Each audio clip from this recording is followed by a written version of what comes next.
সাধারণ ঘূর্ণিঝড় থেকে রেমাল তীব্র ঘূর্ণিঝড় বা সিভিয়ার সাইক্লনিক স্টর্ম রূপেই উত্তরমুখে এগোচ্ছে।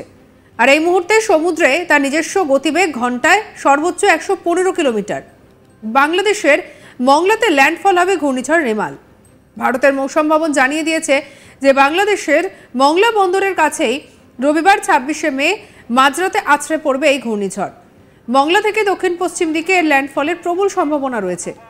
আর সেই সময় তার গতিবেগ থাকবে 110 থেকে 120, সর্বোচ্চ 135 কিলোমিটার প্রতি ঘন্টায়।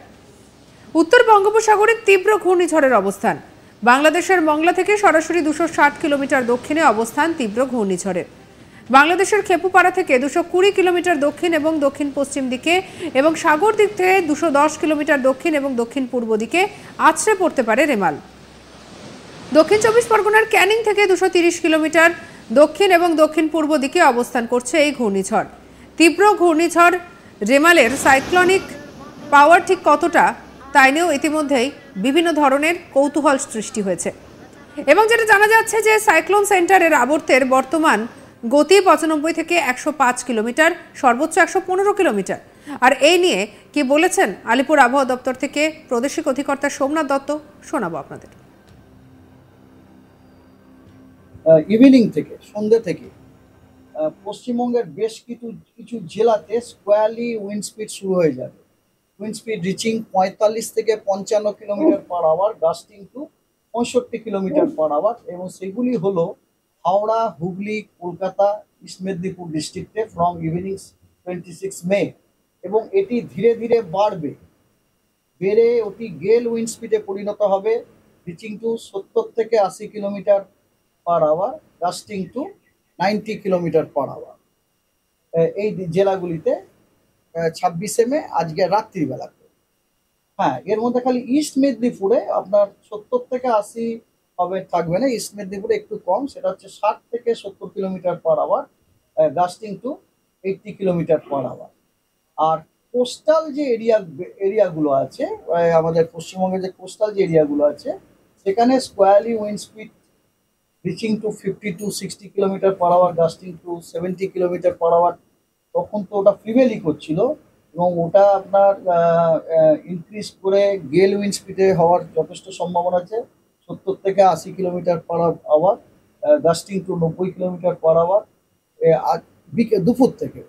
কোস্টাল জায়গাগুলোতে কিন্তু আফটারনুন থেকে আমরা উইন্ড স্পিডটা বাড়বে, ঠিক আছে। এবং রাত্রে ওটা 100 থেকে 120 kilometre per hour, gusting to 135 kilometre per hour হবে আপনার along the end of the year evening থেকে বলতে পারেন। ইভিনিং মানে আজকে সন্ধ্যে থেকে কালকে সকাল পর্যন্ত, আজকে সন্ধ্যে থেকে কালকে সকাল পর্যন্ত আমাদের যে ওয়েস্ট বেঙ্গলের যে কোস্টের যে জায়গাগুলি আছে, ওখানে আমরা gale wind of the speed of 100 to 120 kilometre per hour, gusting to 135 kilometre per hour থাকার সময়। আমফান ছিল একটা সুপার সাইক্লোনিক স্টর্ম। একটা সুপার সাইক্লোনিক স্টর্মে যে উইন্ড স্পিড থাকে সেটা হচ্ছে 120 নট। এবার 120 নট মানে তাকে আপনাকে কালকেই আমি বললাম কত দিয়ে গুণ করতে, 6 দিয়ে গুণ করতে হয়। 106 তো নাকি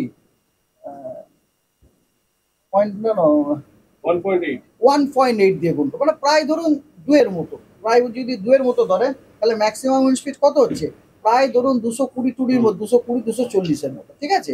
আর এটাকে কি বললাম, সিভিয়ার সাইক্লোনিক স্টর্ম। সেটার ম্যাক্সিমাম সাস্টেন উইন্ড হচ্ছে 63। এবার 63কে যদি আপনি 2 দিয়েও গুণ করেন তাহলে কত হয়, ওটা 126 হয়। এবারে নিশ্চয়ই বুঝতে পারছেন যে যদিও এটা ক্ষয়ক্ষতি করবে, কিন্তু এর ক্ষয়ক্ষতির যে মানে আকারটা অ্যাটলিস্ট আমরা আশা করতে পারি ডেফিনেটলি এটা আমফানের থেকে কম হবে বলেই আমার মনে হয়। মঙ্গলার বাংলাদেশের মঙ্গলা, হ্যাঁ, বাংলাদেশের যে মঙ্গলা আছে না, ল্যান্ডফল কি ওইখানটাতে মঙ্গলাতে? ল্যান্ডফলটা মঙ্গলার কাছে, close to south west of Mongla. Correct, মঙ্গলার সাউথ ওয়েস্টের খুব কাছাকাছি, ওখান দিয়ে ল্যান্ডফল হওয়ার কথা। ওই যে বললাম, যখন থাকবে তখন হবে 110 থেকে 120 কিলোমিটার পার আওয়ার এবং গাস্টিং হবে 135 কিলোমিটার পার আওয়ার। তো বুঝতেই পারছেন আপনার আমফানের তুলনায় এর শক্তি তো নিজেই বুঝতে পারছেন। এটা কি সাগর এবং সুন্দরবন এবং কোস্টাল এরিয়া কলকাতার টাকা? ওটা আমি বললাম তো একটু আগে, ডিস্ট্রিক্টগুলো আমি বললাম না, আমরা স্কোয়ার এটা কতগুলো ডিস্ট্রিক্টের নাম বললাম, 70 থেকে 80, গাস্টিং টু 90 বলেছি। তো আজকে এখন এই পর্যন্ত, নেক্সট ব্রিফিং এ আরো যখন ডিটেলস খবর পাবো জানাবো। Thank you. যেটুকু পেলাম সেটুকু আপনাদের জানালাম। Thank you. নেক্সট ব্রিফিং এর আমি আপডেট দিয়ে দেবো। Okay, thank you. Thank you.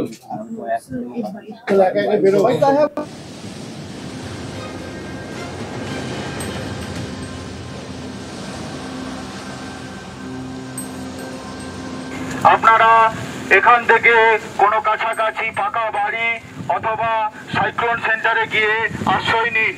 Sagar block প্রশাসন কর্তৃক জনস্বার্থে প্রচারিত ঘোষণা।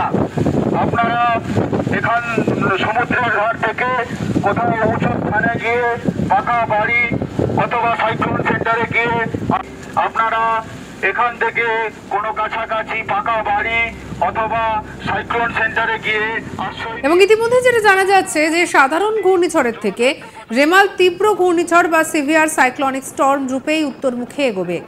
এবং এছাড়াও আরও একটা যেটা খবর, যে এই মুহূর্তে সমুদ্রে তার নিজস্ব গতিবেগ ঘন্টায় সর্বোচ্চ 115 কিলোমিটার। বাংলাদেশের মংলাতে ল্যান্ডফল হবে ঘূর্ণিঝড় রেমালের, আর যার ফলে ইতিমধ্যেই একাধিক সতর্কতা জারি করা হয়েছে।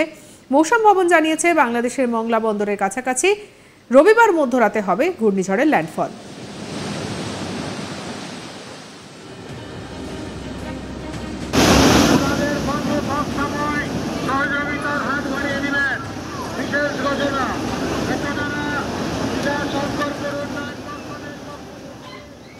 মংলা থেকে দক্ষিণ পশ্চিম দিকে ল্যান্ডফলের প্রবল সম্ভাবনা, আর এই সময় তার গতিবেগ সর্বোচ্চ থাকবে 110 থেকে 120 বা 135 কিলোমিটারও হয়ে যেতে পারে প্রতি ঘন্টায়।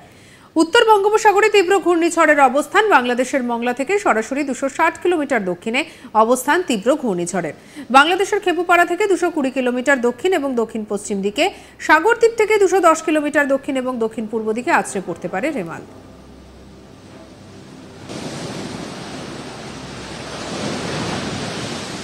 আপনারা এখান থেকে কোনো কাছাকাছি পাকা বাড়ি অথবা সাইক্লোন সেন্টারে গিয়ে আশ্রয় নিন। সাগর ব্লক প্রশাসন কর্তৃক জনস্বার্থে প্রচারিত ঘোষণা। আপনারা এখান সমুদ্রের ধার থেকে কোথাও উঁচু স্থানে গিয়ে পাকা বাড়ি অথবা সাইক্লোন সেন্টারে গিয়ে আপনারা এখান থেকে কোনো কাছাকাছি পাকা বাড়ি অথবা সাইক্লোন সেন্টারে গিয়ে আশ্রয় নিন। সঙ্গে রাখুন আজ তাক বাংলাকে। আরও অন্যান্য খবরের জন্য লাইক, কমেন্ট, শেয়ার, সাবস্ক্রাইব করতে ভুলবেন না।